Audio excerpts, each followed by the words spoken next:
Breaking news. President Tinubu delivers touching Democracy Day speech. Watch him as he speaks. Fellow Nigerians. It is exactly 3 decades today that Nigerians went to the polls to exercise their inalienable right to elect a president of their choice to lead the transition from military dictatorship to a representative government of the people.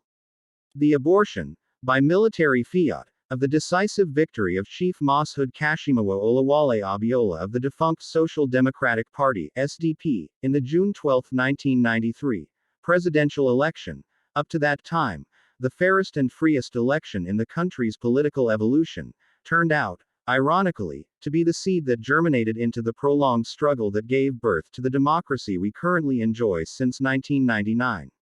In rising to strongly oppose the arbitrary annulment of the will of the majority of Nigerians as expressed in that historic election, the substantial number of our people who participated in the struggle to annul the election signified their fierce commitment to enthroning democracy as a form of government that best ennobles the liberty, the dignity of the individual and the integrity as well as the stability of the polity.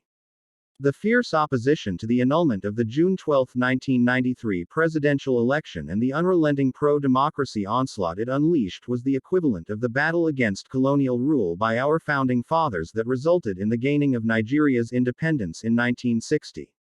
Just like the anti-colonial movement, the pro-June 12 vanguard demonstrated, once again, the enduring validity of the 19th century historian, Arnold Toynbee's eternal postulation, that civilization and societies experience progress as they are forced to respond to challenges posed by the environment. The unjust annulment of a widely acknowledged free and fair election was a challenge that elicited resistance by a resurgent civil society, leading ultimately to the attainment of our second independence, as exemplified by the return of democratic governance in 1999. Fellow compatriots, we celebrate a day that has remained a watershed in our nation's history. Not just today, but for every June 12, for the endless future that our beloved country shall exist and wax stronger and stronger, generations of Nigerians will always remind themselves that the democracy that is steadily growing to become the defining essence of our polity was not gifted to us on a silver platter. We can easily recall the sacrifice and martyrdom of Chief MKO Abiola, the custodian of the sacred mandate that was so cruelly annulled. He sacrificed his life in unyielding, patriotic defense of the ideals of democracy as symbolized in his choice, by his fellow countrymen and women, as their duly elected president. There was an easier choice for him. It was to forego the justice of his cause and opt for the path of ease and capitulation in the face of the tyranny of power. To his eternal credit and immortal glory, Abiola said no. He demonstrated the time-tested eternal truth that there are certain ideals and principles that are far more valuable than life itself.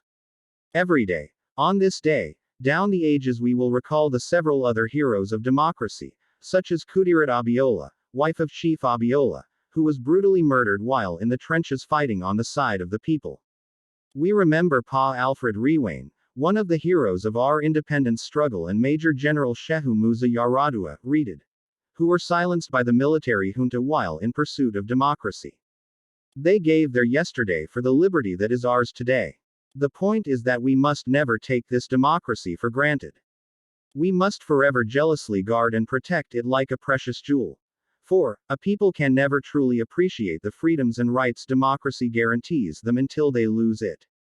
We have traversed the dark, thorny path of dictatorship before, and those who experienced it can readily testify to the unbridgeable gap between the dignity of freedom and the humiliation and degradation of tyranny.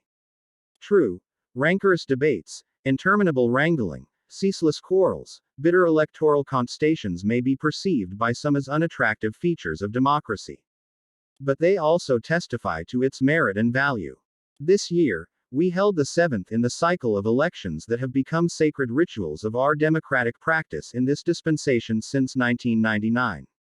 That the polls were intensely contested is in itself positive evidence that democracy is well and alive in our land.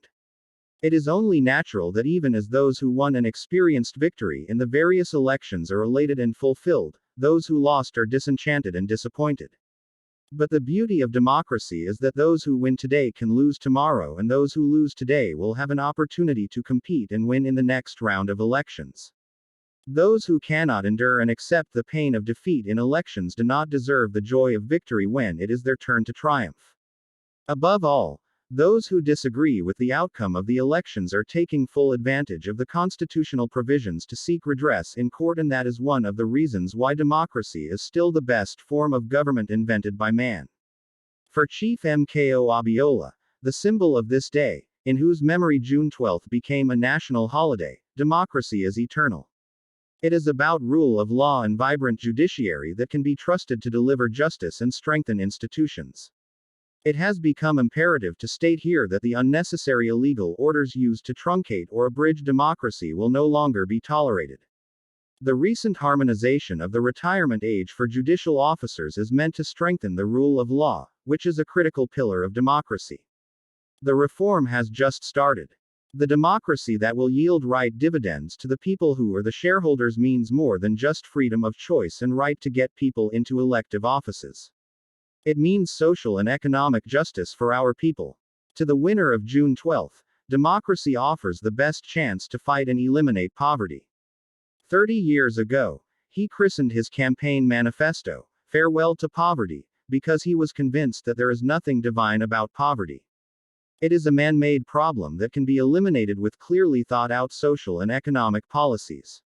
It is for this reason that, in my inauguration address on May 29, I gave effect to the decision taken by my predecessor in office to remove the fuel subsidy albatross and free up for collective use the much-needed resources, which had hitherto been pocketed by a few rich. I admit that the decision will impose extra burden on the masses of our people.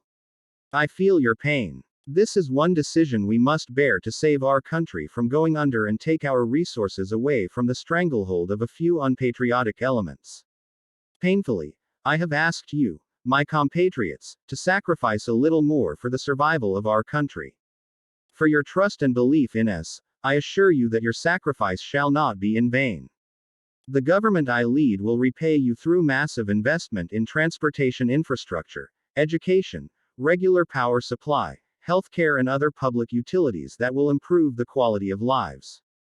The democracy Mko Abiola died for is one that promotes the welfare of the people over personal interests of the ruling class, and one where the governed can find personal fulfillment and happiness.